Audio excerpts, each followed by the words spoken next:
Prayer to a Crumbling Shrine by Rayla Heide. A short story from League of Legends. Read to you by Prestige Edition. Featuring the voice of the Sweet Sniper. Rin stubbed his toe on a root and stumbled, catching himself before he lost his balance. A few paces in front of him, his great-aunt looked back. Need my old bones to slow down for you? Ha ha. She chuckled.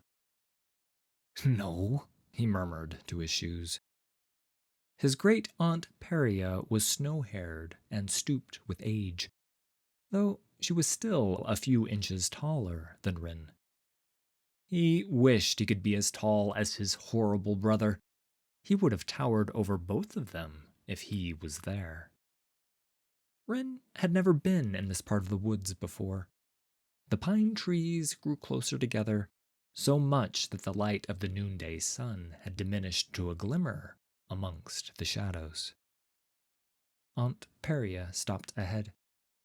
At first, he thought she stood in front of a mossy boulder, but as he caught up, he saw the remains of a stone figure eroded by time.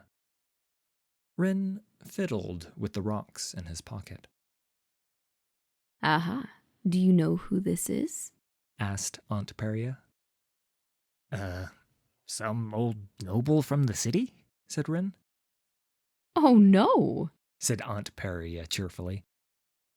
To many, she was no more than shadow and myth, a figure known as the Veiled One.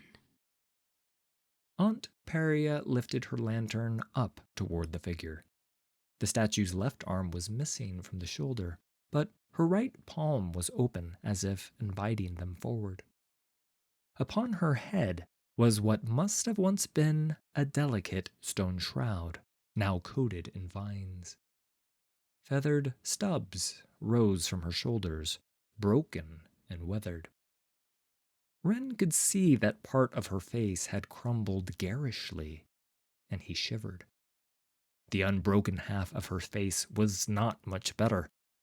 Her remaining eye was marked with stains, and her expression was spiteful, as if she was about to spit out sour milk. Don't like her? Aunt Peria said, amused. You are not the only one. She's not the most beloved, but she knows all about revenge. Rin's eyes widened. He thought he'd been so careful. Yes, I heard the rocks clacking around your pocket, said Aunt Peria. I know you're planning to get back at your brother.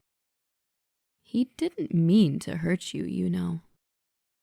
He hit me in the eye with the blunt of his axe, Rin cried. What do you think he meant to do? Shouldn't he be the one who gets a lesson? He was showing you where to chop wood. You know he would never hurt you on purpose, said Aunt Peria. He deserves his own black eye. And if you gave him one, what lesson do you think he would learn from that, Rin did not think Aunt Peria would much like his response, so he stayed silent. No answer? A story then, said Aunt Peria. Now listen. Rin sat himself down in front of the statue. With a sigh, he leaned his head against his hand. Long ago, in the deepest, darkest woods, where the trees grew together so tightly, no sign of the sky or stars was visible, the Veiled One lived far away from any settlement. Though few spoke with her, it was believed that she was older than dawn, sharper and wiser than any in the land. Those with disputes they could not solve themselves would come to her for final judgment, to seek wisdom, absolution, and occasionally punishment. But they did so with caution, for it was also known that her lessons could be severe.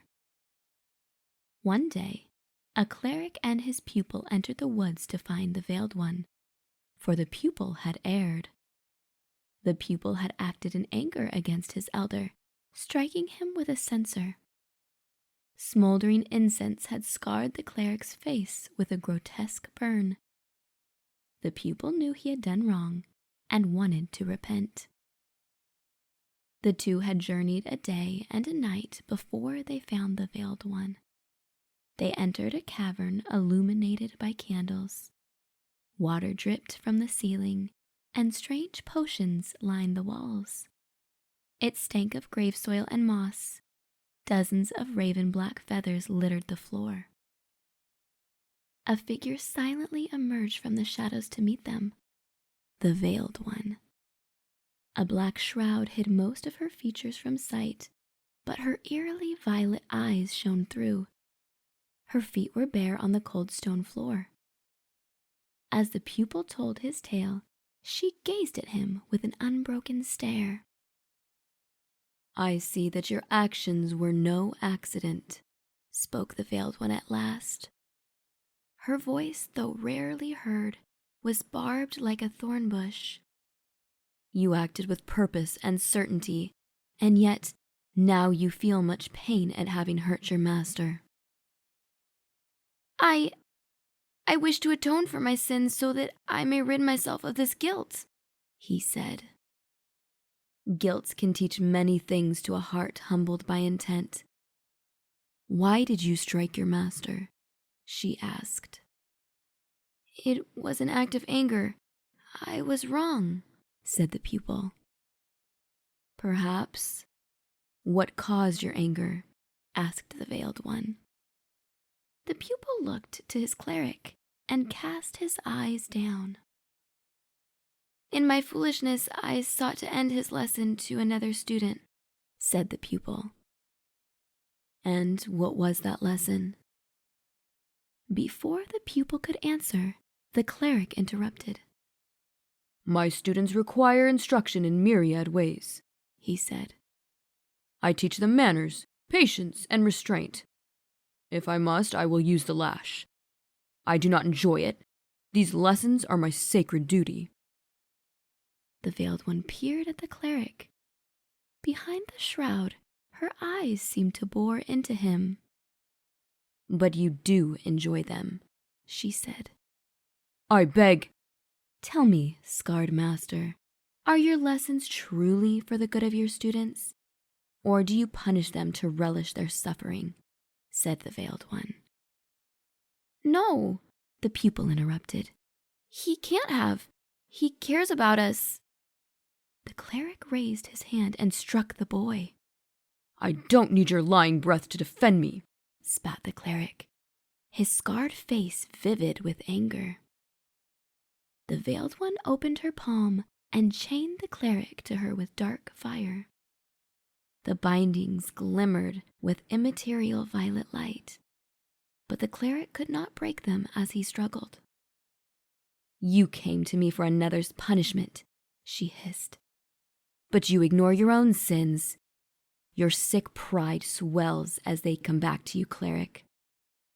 Since you refuse to look yourself, I will make you feel the pain you caused." Through the chains that bound them, the Veiled One forced him to endure all the shame, suffering, and loneliness he had inflicted on his pupils.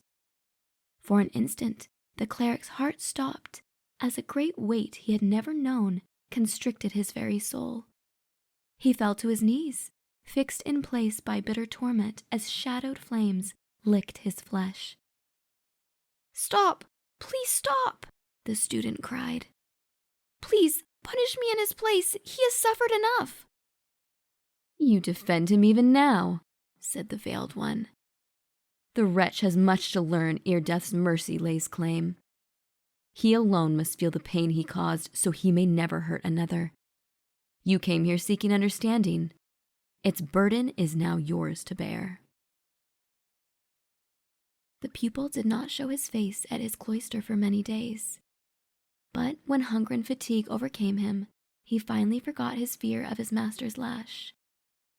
Upon his return, he found the cleric a different man.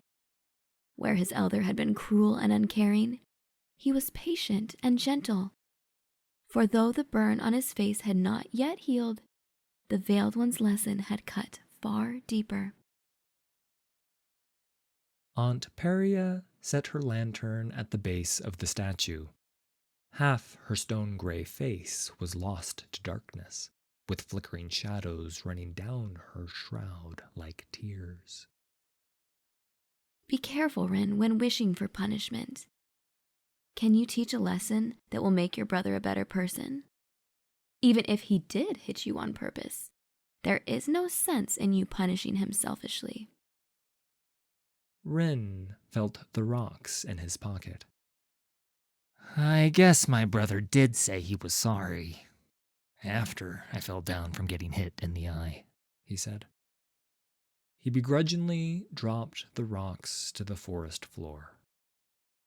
Wonderful. Let us give thanks to the Veiled One.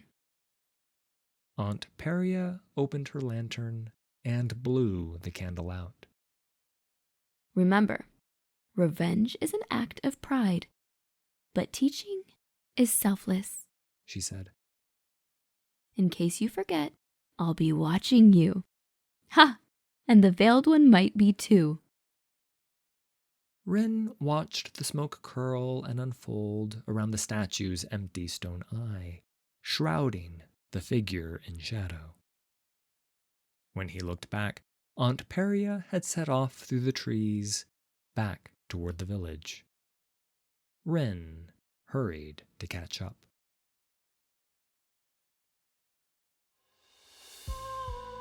I'd like to thank the Sweet Sniper for this week's collaboration.